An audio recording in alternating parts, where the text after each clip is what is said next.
For most children, Christmas is a celebration worth looking forward to. For 13-year-old Evan, it was something to fear. Evan still remembered his 7th Christmas Eve clearly. An evening that he, like most children, had been looking forward to for a long time. The next morning, he would get up early and open all of his presents, eager to see what surprises Santa had left him. Evan imagined the restless night ahead and thought, if he listened hard, he might be able to hear Santa come down the chimney. But this Christmas Eve didn't all go to plan. It wasn't long before Evan's excitement gave way to horror.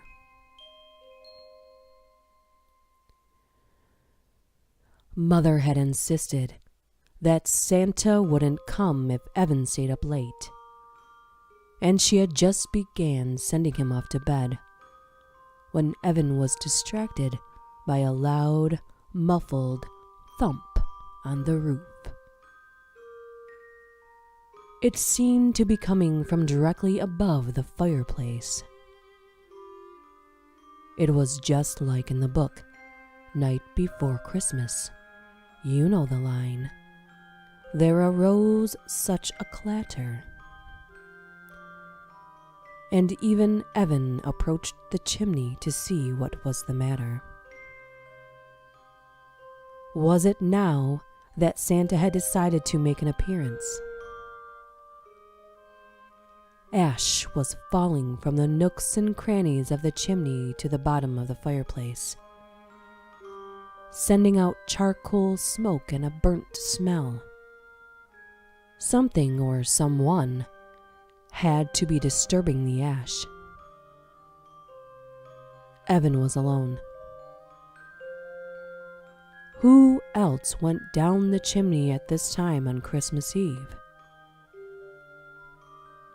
The chimney rattled, and a deep, rolling voice hit the air. Santa's famous "Ho, ho, ho" echoed down the chimney as Evan watched it in delight. Things were silent for a moment. Evan's mother stood behind him, watching. Then arose the biggest clatter yet. There was an explosion of grayish smoke as mountains of ash fell to the bottom of the fireplace. The fireplace shook as if there were a sudden earthquake. Then, amidst the grayness, there was a flash of red and a tremendous thump. Had Santa made it? Evan rushed forward, unable to stop himself. He felt a flare of excitement, but Mother was first to the chimney. Evan tried to remember the last time his mother had expressed excitement and couldn't. Then the smoke cleared, and the fallen Santa came into view. He didn't have quite the belly Evan had expected. But this was the least of his observations. Evan gasped as he saw Santa's beard had appeared to slide off during his fall. But there was no blood. The only blood came from Santa's head, and it was just a trickle. The bad thing was that the trickle of blood was coming from what looked like a big dent in Santa's head. Evan frowned. Santa couldn't die. He was too good for that. He couldn't die Not now. So had somebody played a trick on him? Evan glanced at the beard that appeared to slide down Santa's face. Beards didn't move like that. At least not without there being blood. So then, if it wasn't a real beard, it had to be a fake one. But if that was a fake beard, then Santa's suit was also fake. This wasn't the real Santa. Evan glanced once more at the fake Santa's exposed features, trying to figure out who this person could be. And then he made sense of the face that seemed so familiar to him. He realized, for the first time, that Mother had never been excited. Instead, she had rushed to the fake Santa's body in grief. Sobs racked her body, her tears dripping on the fake Santa's suit. Evan stood, dumbfounded, and choked out one word. Dad? Evan woke up in a cold sweat, bolting upright into a sitting position. He glanced at his watch and read the time, 2:19 a.m. Before the light on his watch went off, he read the date, December 20th. Only 5 more days until Christmas. Once upon a time, Evan would have been happy about this. But now he wished that Christmas never came. It was the same dream again, accurate in every detail. That evening was exactly how it had been in the dream. It never ceased to amaze Evan how vivid these dreams were. They got right down to the core and forced Evan to relive the worst moment in his life.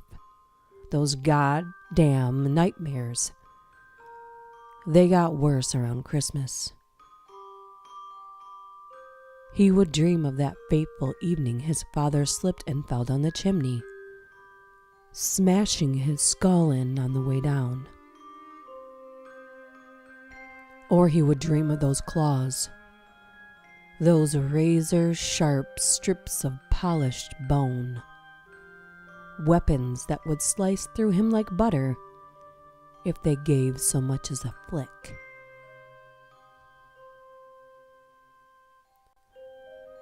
Most kids grew out of their belief in Santa, coming to accept that Santa was just another myth, made up to make children happy.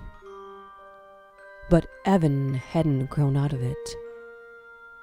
He had been jolted out of it, his belief shattered with the tragic death of his father. Evan's father had only been trying to surprise Evan, but he had done much more than that. He had bent Evan beyond repair. And every Christmas, Santa Claus would haunt Evan. Evan was convinced Santa Claus was some kind of demon in humanoid form. He was definitely not human.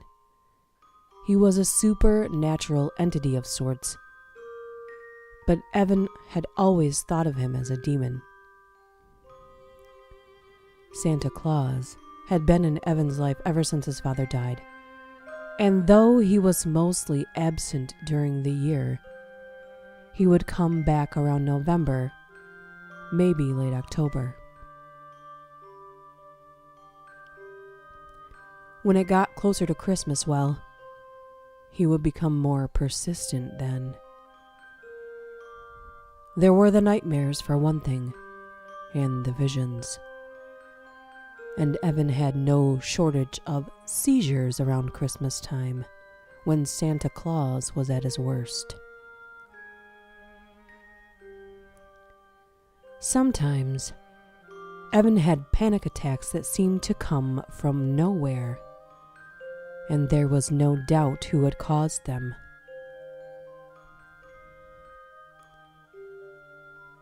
Evan was no stranger to bullying at school because of his seizures and his strong dislike for Christmas. Santa Claus had taken its toll on Evan. Evan knew that Santa Claus had, in some way, been triggered by his father's death. Sometimes, Evan believed that Santa Claus was actually his father's ghost, turned evil in the existence of the afterlife.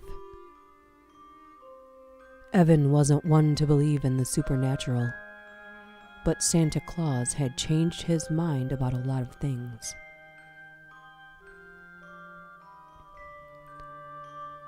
After a while, Evan had been forced to accept that Santa Claus was always going to come back. Even if Evan grew out of his own personal dislike for Christmas, he would never have a joyful Christmas again. It was Christmas that had caused his father's death. It was Christmas that had caused Santa Claus to come.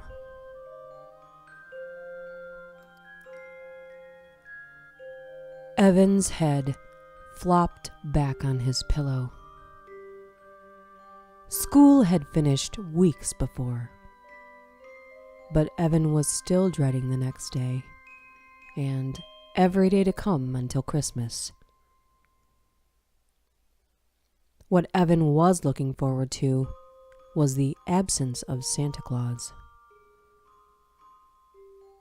Santa Claus would hang around for a bit after Christmas, then slowly fade away, and Evan would be free of his presence between February and November. Then he could forget about Christmas, pretend it never existed. But no matter what, Santa Claus would always come back. And Evan was sure he would never be free of his demonic existence again. Evan woke early and rolled out of bed. Opening his laptop without bothering to draw the curtains or turn on the light. He wanted to go online, play some games, do anything to take his mind off of Christmas, and more importantly, Santa Claus. It was an hour or two before Evan sat down to a lazy breakfast of cornflakes, by which time Evan's mother had gotten out of bed. His mother had shut herself out from society a while after she unexpectedly became a widow, developing a strong case of depression. Eventually, she had come to terms with her husband's death and became a more loving mother to Evan than ever. But she still had her bad days. Sometimes, Evan wondered whether Santa Claus was in her mind too. They both supported each other a lot, but Evan couldn't help but feel that the house was lonely every once in a while. Evan had told his mother about Santa Claus for the first few years after his father's death. But then he had decided to pretend that he had outgrown it. He didn't want to put extra weight on his mother's shoulders, and the last thing he wanted to do was make it seem like he was a child. But Evan couldn't hide the seizures. He couldn't hide the fact that he was sometimes absorbed in a hallucination, often concerning Santa Claus. Evan's mother seemed to blame it on the trauma he had received after his father's death. Sure, maybe not all kids would experience that type of trauma, but everyone's different, aren't they? Evan said good morning to his mother and continued to eat his breakfast. The fireplace was directly to his right, and Evan thought he could catch a glimpse of red out of the corner of his eye. His head turned. Nothing. Paranoia. Or maybe Santa Claus was playing tricks on him. Either way, Evan didn't fancy seeing Santa Claus in the flesh. He had already seen him. 5 times to be exact. He would see him a 6th time, for every Christmas Eve at 8:13 p.m., the exact time his father had fallen, he appeared in the fireplace. And Evan was always there to watch him make an appearance. It was then that Evan decided that this year he was going to be prepared. It would be no different to any other year. Santa Claus would appear in the fireplace at exactly the same time he had the year before, and the year before that, and the year before that. Mother was never around. She always went to bed early on Christmas Eve, or stayed in bed the entire day. This time, Evan wouldn't be just watching Santa Claus. He decided he was going to destroy him once and for all. He wondered why he hadn't thought of it before.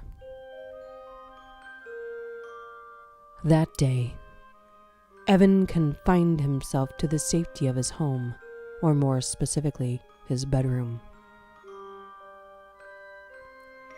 He distracted himself with games and other activities, while all the time planning on how he was going to get rid of Santa Claus when he made his appearance. Before his father died, he'd had a hunting rifle that hung on a hook on the wall.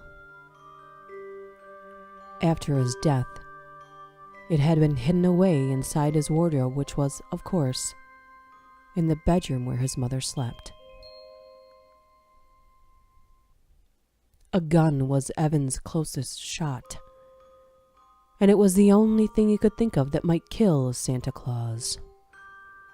What else was he supposed to do? Shout a few defiant words and attack him with his bare hands? His dead father's old hunting rifle was the only gun possible for Evan to obtain. The only problem was getting it out of the wardrobe without his mother catching him. And she was sure to get suspicious if she saw him taking a gun out of the wardrobe. This proved to be an easier task than Evan thought, however. When his mother went out to do some shopping, Evan went straight to the wardrobe doors and started burrowing through the clothes. It was then that he experienced the seizure. Evan had just caught sight of the gun when a sudden jolt ran through his body. His muscles paralyzed, his joints frozen in place. Evan was unable to do anything but stare helplessly as he fell backwards onto the wooden floor. Electricity running through his body, which was now twitching madly on the floor. Shadows danced in front of his eyes as the visions began. He saw his father, now an ash-covered skeleton wearing a Santa hat, leering down at him through empty eye sockets. He saw a Christmas tree, decorated with bloodied limbs, organs, and what looked like unraveled intestines. He saw claws curling in front of his eyes. Claws that would cut him in two if he did so much as blink.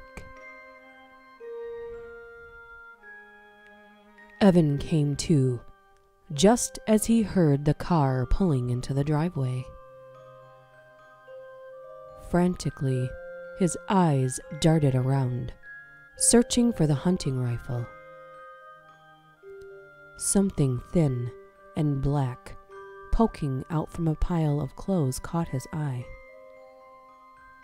The rifle.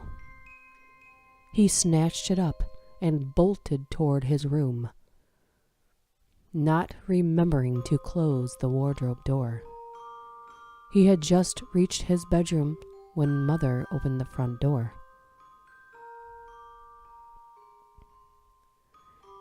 It wasn't until his mother called out to him an hour or so later, asking him if he had been through her wardrobe. It was then that he remembered that he forgot to close the door.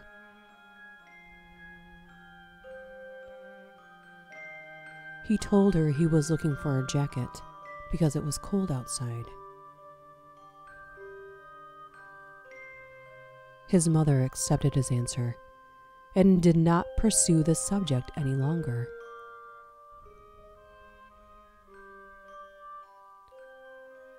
In that one day, Evan experienced the seizure inside the wardrobe, frequent flashes of movement out of the corner of his eye, and a brief hallucination. Usually it was worse around this time, but Evan had it lucky. The nightmares did not improve that night.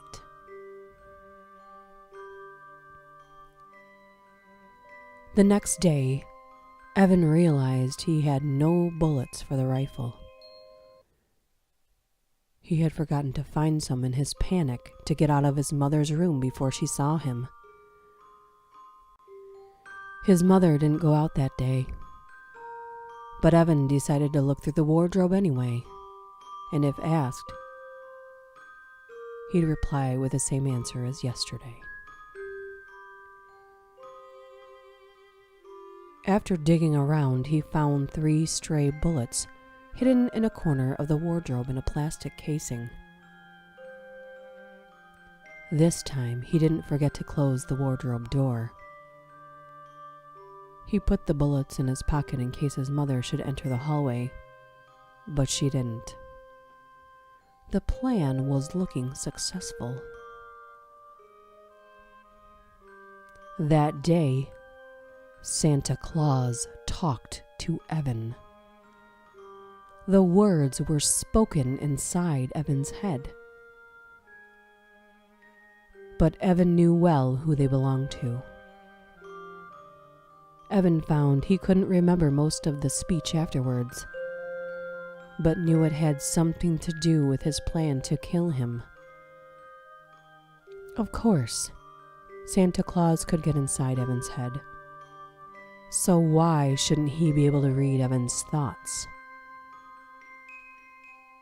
This was what he had done.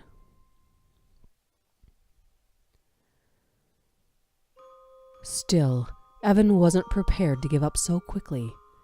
That day, he might have seen a lot of things that weren't there, but Evan kept his thoughts on that loaded rifle.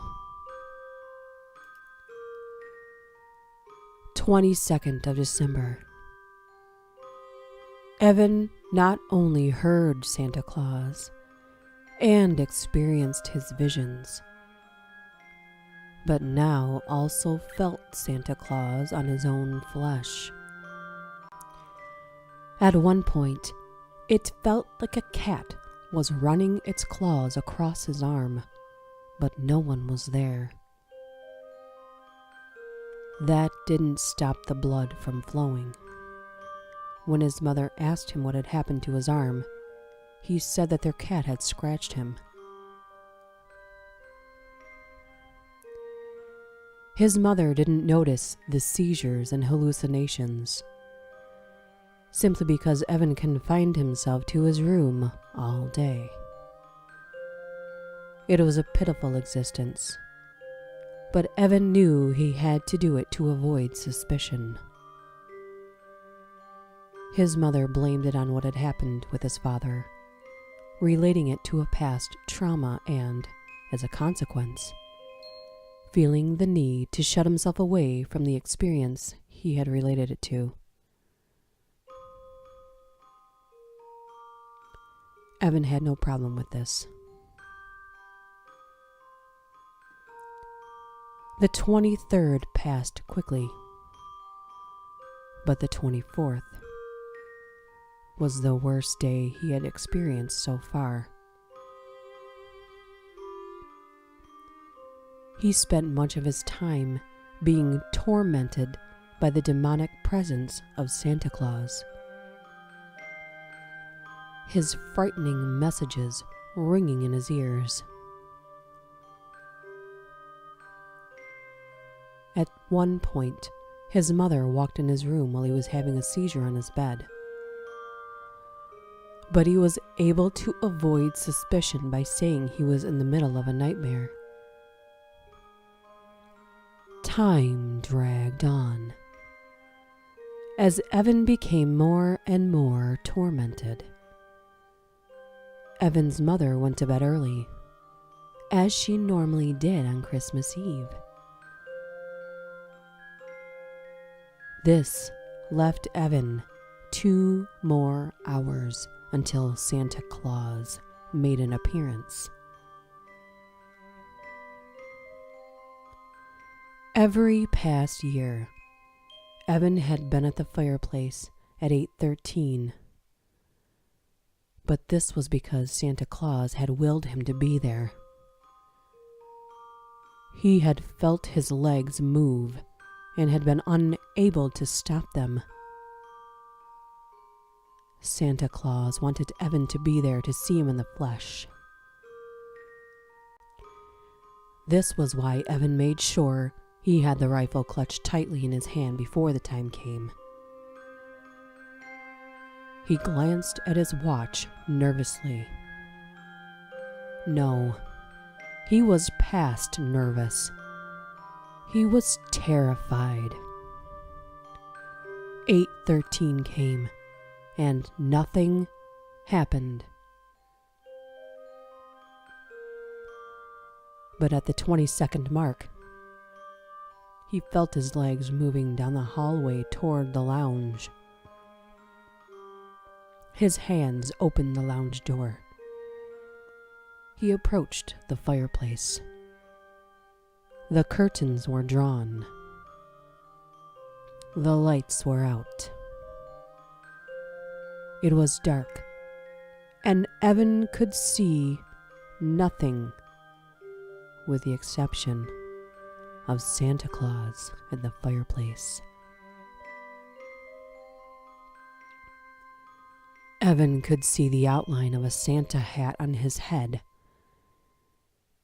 and was no stranger to the claws that hung at the shadow's side. Evan felt the presence of Santa Claus. He knew that Santa Claus would soon be illuminated by a ghostly light, and Evan would be able to see him in the flesh. Then he would raise the gun, pull the trigger, and it would be over. Or so he hoped.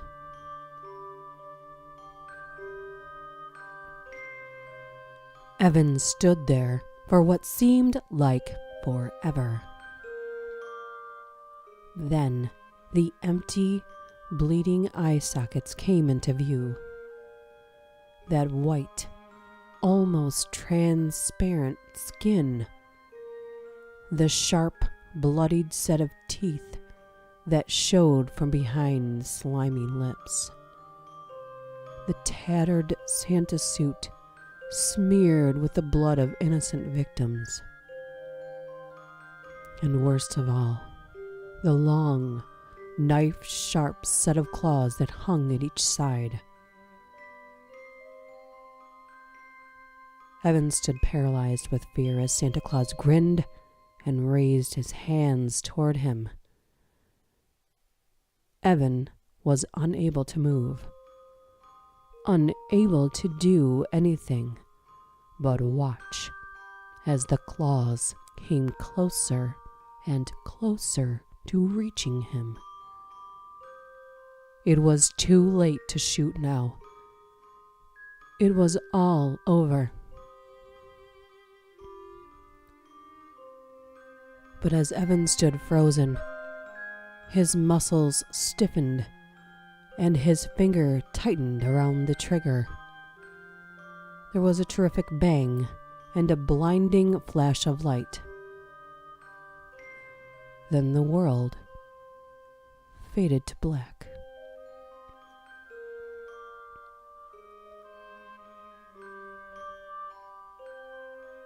Evan awoke to his mother shaking him frantically. He blinked, trying to figure out what had happened. Then he remembered. He killed Santa Claus. His mother said she had heard a bang and came in to see what the noise was. When she saw that Evan was holding the hunting rifle, her first thought was that Evan had shot himself. But she had seen that there was no noticeable bullet wound, and Evan was clearly still breathing.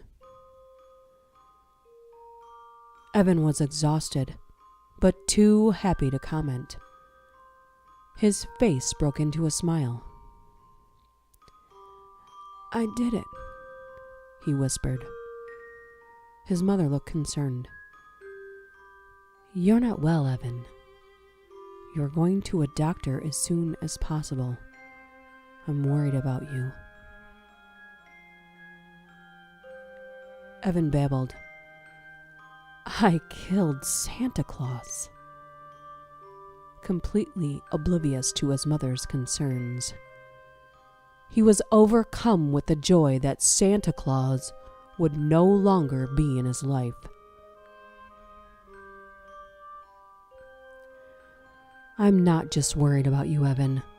I'm also quite angry with you," his mother said, her eyebrows knitting into a scowl. "Somehow you vandalized the fireplace. It looks like something out of a horror movie." Evan frowned. "I never vandalized the fireplace." His mother sighed and then asked him, "Then how do you explain that?" Evan twisted his head around to face the fireplace. Solid crimson letters had been written on the brick wall behind the fireplace. The paint looked fresh, and Evan could see it trickling down the wall. But it wasn't paint. Evan realized it was blood that read, "Ho, ho, ho. I'm coming for you."